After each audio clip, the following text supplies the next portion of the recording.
hair as closer to sheep wool than that of a human. Enslaved and free blacks with less kinky hair and lighter skin received far better treatment than those with African features who were rejected and made to feel ugly within. Post-emancipation, straight hair was the required look for social and professional opportunities. A black woman's hair needed to conform in order to sustain social continuity. Most black people internalized the idea that their natural hair was unacceptable, and by the early 20th century, wore it in straightened styles, often achieved with dangerous chemicals, hot combs, and wigs. In the 60s and 70s, during the Black Power movement, the afro was a sign of black pride. Wearing one's hair natural was an act of embracing blackness.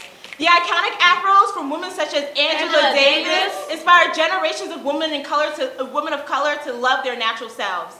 But in many settings, black hair was still a battleground. In the 80s, civil rights groups led boycotts against the Hyatt hotel chain after they terminated a black female employee for wearing cornrows. In 1999, couriers from Federal Express were fired for wearing dreadlocks. And in 2012, 13-year-old Vanessa Van Dyke was expelled from her private school in Orlando, Florida because her natural hair was deemed a distraction. Our hair is magical. Our hair can affect our moods. Our hair has its own vocabulary. Our hair bonds us together in style, success, and struggle. Unfortunately, something so essential to our identity is often misunderstood by people outside of our culture. So we're here to clear up some misconceptions about our hair.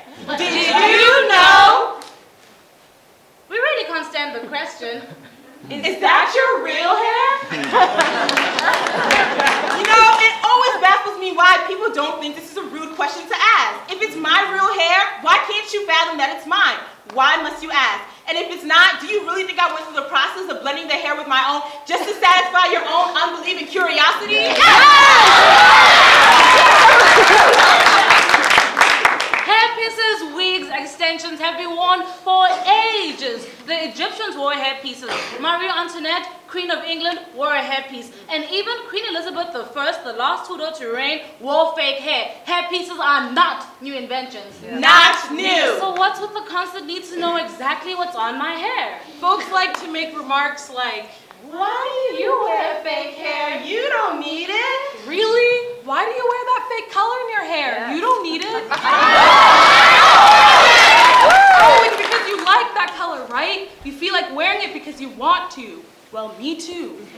Did you know we never get used to the fact that people randomly touch our hair with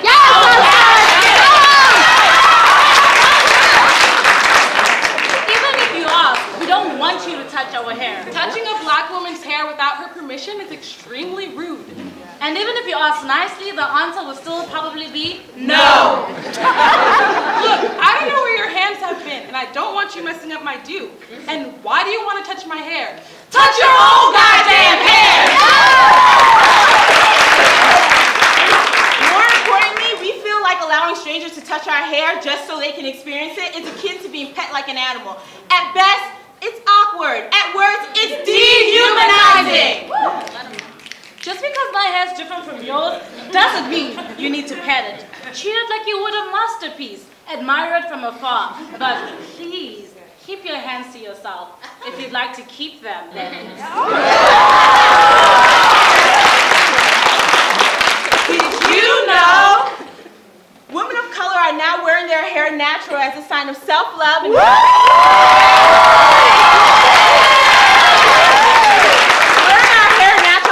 love our blackness, something the fashion industry and American culture has told us is worthless and that we should work tirelessly to separate ourselves from.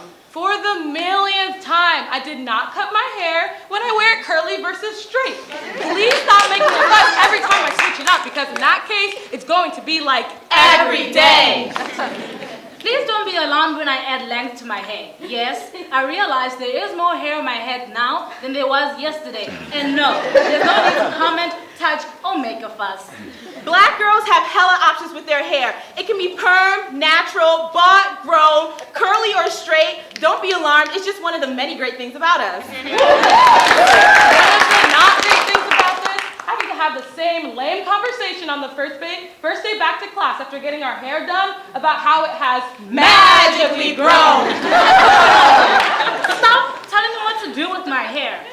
My hair shouldn't be kinky simply because I'm black, and at the same time, there's nothing wrong with a little or a lot of kinks. Stop telling me what to do with my hair.